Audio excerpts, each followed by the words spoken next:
Hello and welcome to CTV News Across Canada for Wednesday, October 8th. We've got the top local stories from coast to coast, stories that affect you and the country. Thanks for joining us.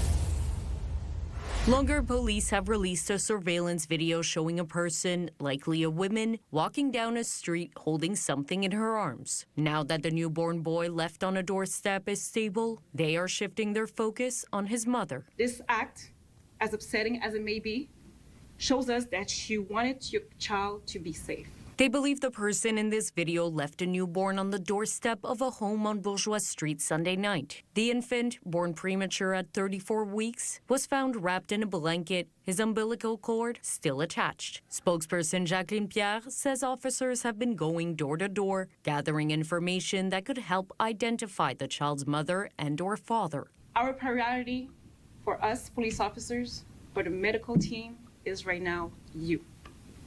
We are concerned about your physical and also your psychological health. Adding that police are not focused on charges but on her well-being. We are here to guide you to the right resources, of course, in a safe and human environment. We're not here to judge, but rather to ensure that you are safe and well supported in the circumstances. They hope the person seen in the video will come forward or that someone who recognizes them will call police. Investigators are still trying to determine where the baby was born and whether the mother delivered alone, pleading for her to come forward. Laurence Brisson-Dubreuil, CTV News.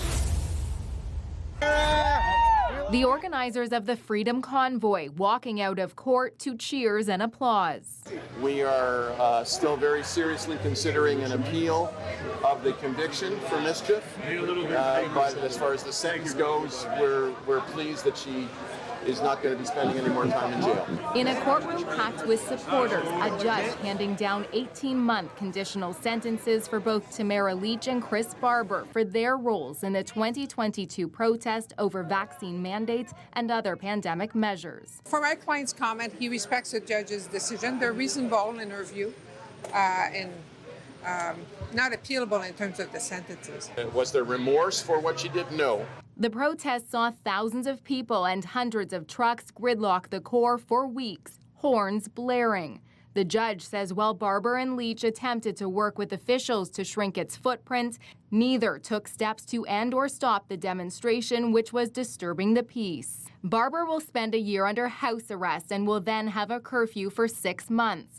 With credit for time served, Leach will serve 12 months of house arrest and have a curfew for 3.5 months. Both will have to complete 100 hours of community service. I think the judge wanted to make sure in her decision today and even in her decision on conviction that protest is allowed. That's not the issue. It's the manner of the protest. In Canada, constitutionally protected freedom of speech, which encourages peaceful assembly, must prevail over the rights of property owners, the enjoyment of property. It's not an equal balance, and that's the primary basis that we're considering for an appeal of conviction. Another key convoy figure, Pat King, was in the courtroom today. He was found guilty of multiple charges and given a 3-month conditional sentence earlier this year, something the Crown is appealing. There's also a class action lawsuit relating to the convoy, seeking hundreds of millions of dollars in damages. So this isn't over just yet.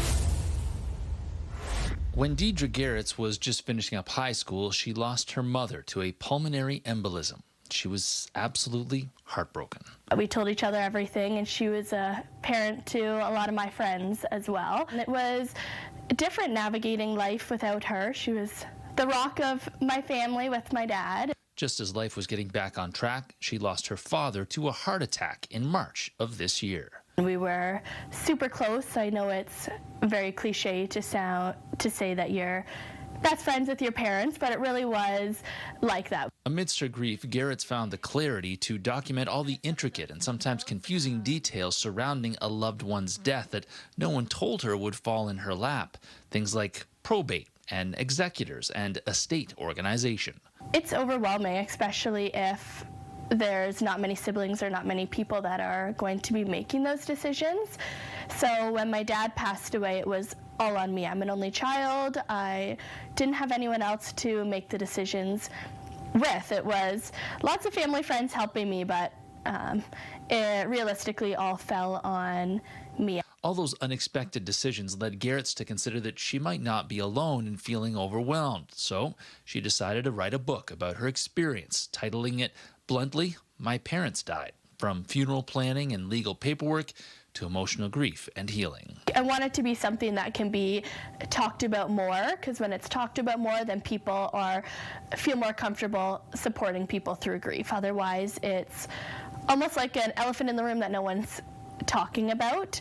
I want it to be more comfortable sharing, talking, so people can be supported and that no one really feels alone during this process. In Clinton, Scott Miller, CTV News. Staff at the Guelph Humane Society say time was of the essence this weekend. Late Friday evening, an individual surrendered 9 puppies who were visibly in distress. 4 of them were deceased upon arrival. We rushed them for immediate veterinary care, and they were confirmed by the veterinarian that the 4 were in fact dead. The other 5 went into immediate intensive care. The Doodle mixed pups are estimated to be about 8 weeks old, all from the same litter. The next morning, another phone call. The same individual brought in 2 more dogs that were 10 months old. Those went to a different clinic just to keep them isolated, as we weren't sure they came from the same place. 7 surviving puppies, all confirmed to be infected with parvovirus, leading to concern about a local outbreak. We reached out to other humane societies. We reached out to veterinary clinics to find out if there were other reports of parvo coming in, and there weren't. So from our understanding, this is isolated to this group of puppies. Parvovirus is an aggressive gastrointestinal virus specific to dogs that spreads through feces contact. That virus can live on surfaces, clothing, shoes, that type of thing. It can live for months without proper disinfection. Puppies under 6 months are especially susceptible to the illness and often show recognizable symptoms. Lethargy, dehydration, no longer interested in food, and then the more common signs are vomiting and diarrhea. After intense treatment, 4 of the puppies look to be making a full recovery and are expected to be moved into foster care soon. The other 3 remain in critical care. They're on feeding tubes and being monitored 24 hours a day, and we're very hopeful that they'll make a positive recovery. Officials say the best practice of prevention is keeping dogs updated on their vaccines. Parvo is covered under our core vaccines, and so it's very important that that puppies receive the right amount of vaccines and the right booster intervals. The puppies who are showing signs of improvement are continuing to receive treatment from local veterinary hospitals. Once moved into foster care, they'll remain in isolation for a minimum of 10 to 14 days, mitigating risks to other dogs in the area. Kara Smapp, CTV News, Guelph. A water bomber makes several airdrops over Gravenhurst after a stubborn fire broke out in the bush just after 2 yesterday. The location, north of Beers Road, just behind some homes. Yeah, the water bombers were coming overhead, and they were so loud and so big, and then it was just a flood of smoke coming into the property. Crews were back on scene today, still watering down the wooded area, about 300 feet from the road. It's about 300 feet to get to the face of the fire. And then the backside of the fire is about 1,400 feet away. Is the terrain tricky in there? It's very uphill and downhill and very treacherous. There's lots of loose rocks, lots of roots, not very solid ground. The Gravenhurst Fire Department says it worked the edges of the fire overnight and running water back and forth to the scene all day, making sure there aren't no new flare-ups or hot spots. Fire departments from neighboring communities all pitching in to help. Despite the rain overnight and into today, people who live in the area say it's been very dry in recent months and are hoping the fire doesn't spread. There's bombers, a helicopter landed on my pad next door, and just the fire people doing a good job, like really pumping it out. A little nerve-wracking just because where you live? Yeah, a little bit.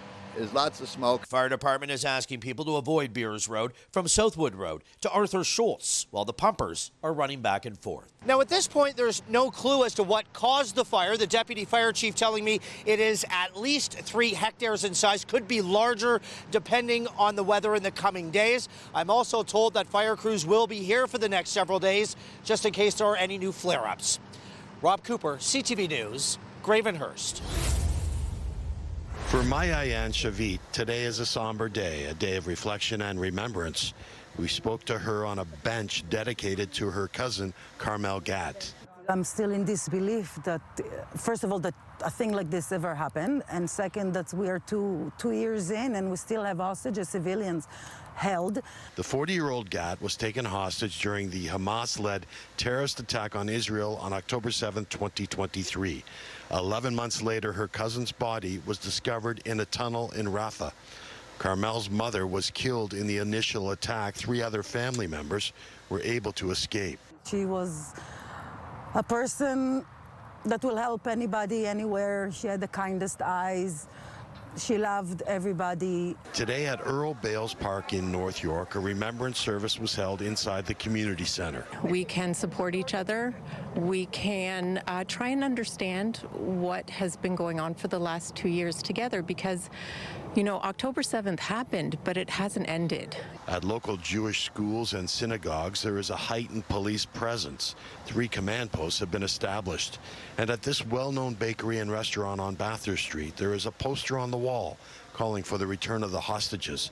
The owner says the community remains united. They share memories of the people that they knew, their relatives who have been killed, who are still being held as hostage, and our community collectively feels the responsibility to mourn with them and to support them and to show that as Canadians and as Jews, we are not alone. I hope the hostages are going to be free and bring them home peacefully. On Sunday, an event hosted by the United Jewish Appeal honored those who were killed and those who are still being held hostage by Hamas. It included a moderated conversation, survivor and community testimonials, as well as interactive elements. Palestinian health authorities say Israel's 2-year-old ground and air campaign against Hamas in the Gaza Strip has killed more than 67,000 people. And there was a police presence here in the park as well during today's ceremony. It lasted about an hour and a half. Enough is enough, says a group of frustrated and concerned Moncton business owners. A new coalition is demanding action from all 3 levels of government on what they're calling a crime crisis in downtown Moncton. I get broken windows all over the place, and I get graffiti, and I get garbage strewn everywhere. That's not fair. You know, we're citizens. We deserve to be safe. Patrick Gillespie is the president of Ashford Properties and the spokesperson for the Enough is Enough coalition. The group is demanding a zero-tolerance approach to crime. We're not targeting any particular group. We're targeting crime. So if there's a crime committed, we want action taken and the person who perpetrated the crime punished. Can you get up, my friend? This is my backyard. You need to move along. Property owner Joanne Phillips confronted someone in the backyard of her downtown rental unit last week. She thinks the coalition is coming from the right direction. To just wave your hand and say, oh, it's a big city and this is what happens in big cities, it's not. And it's not acceptable. And regardless of what's happening everywhere else, this is our city.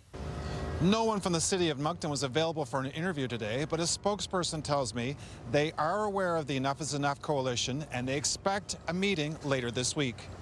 The city says it has met with provincial government ministers on a regular basis to express its concerns. We do empathize with and share the frustrations both businesses and residents have. Everyone can agree that our community is living through a very challenging situation. An online petition from Enough is Enough already has 1,000 signatures. Derek Haggett, CTV News, Moncton.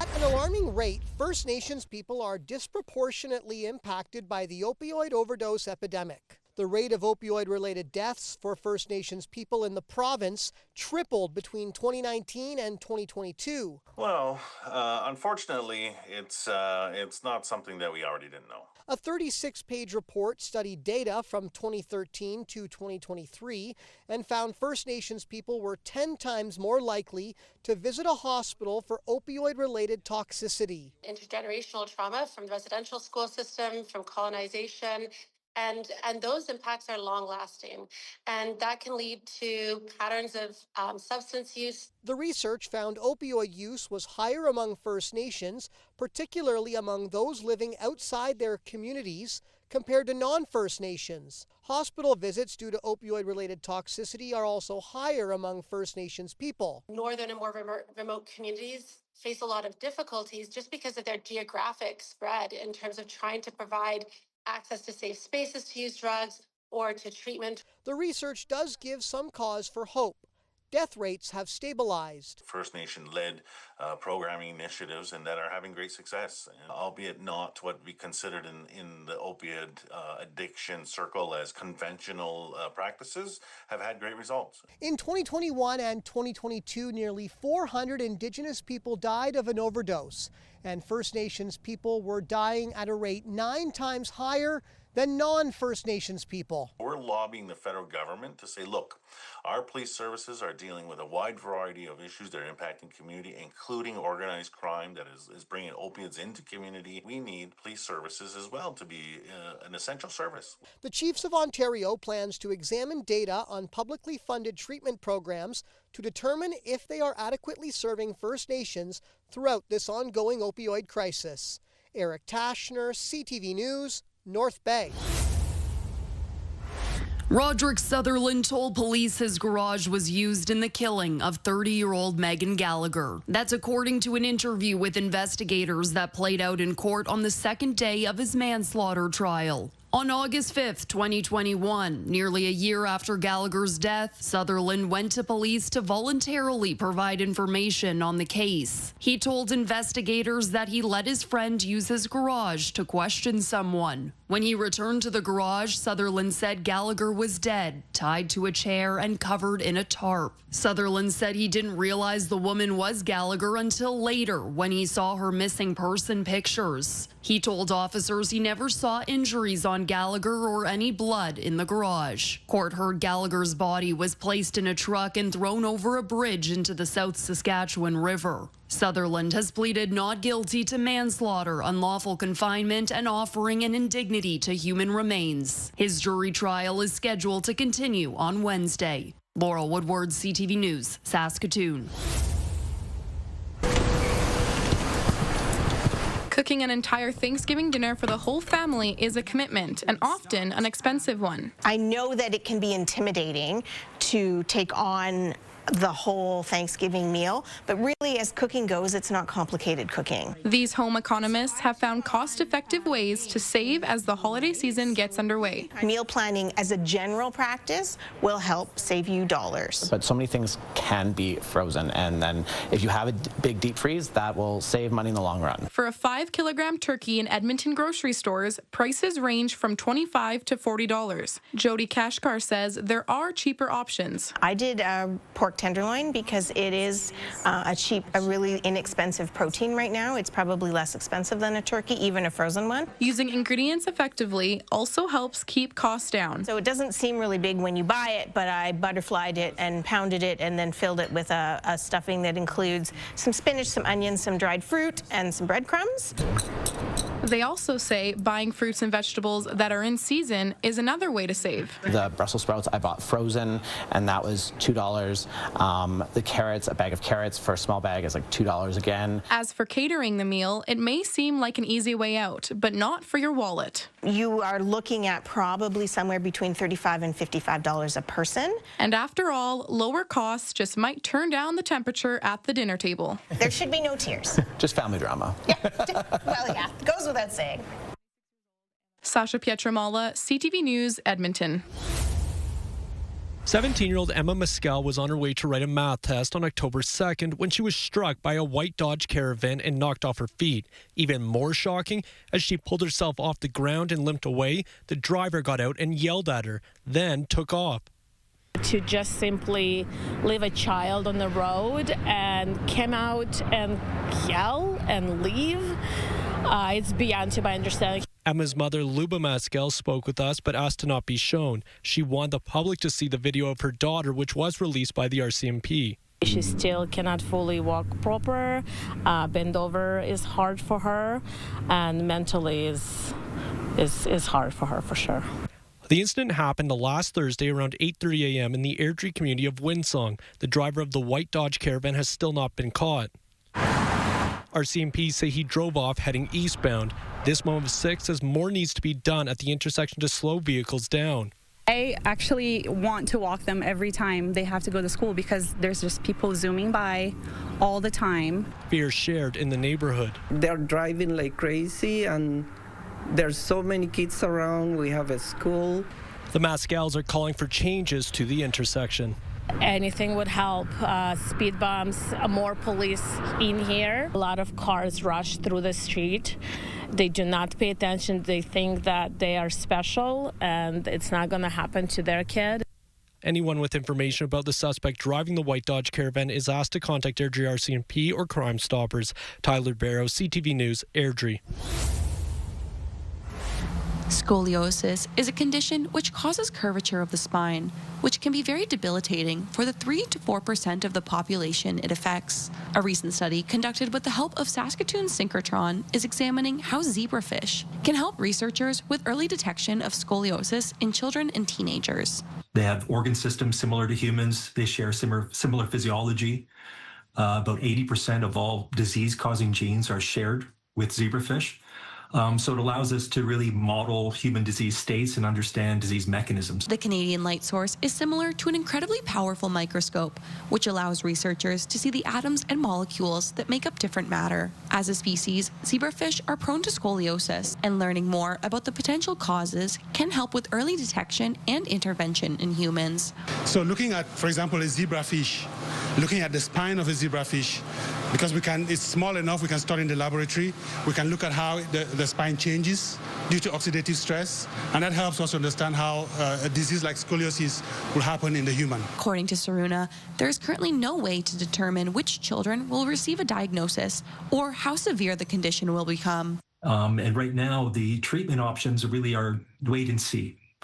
And when the curves begin to progress, we can apply braces, or the surgeons can do corrective invasive surgery of the curvatures. While there is still plenty of research and testing to be done, Saruna is hopeful that these findings from Saskatoon's synchrotron have brought his team a step closer to a new treatment.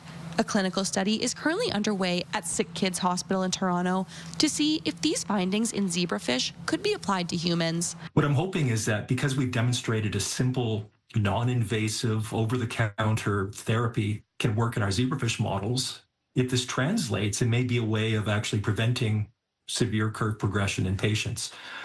Hallie Mandrick, CTV News, Saskatoon.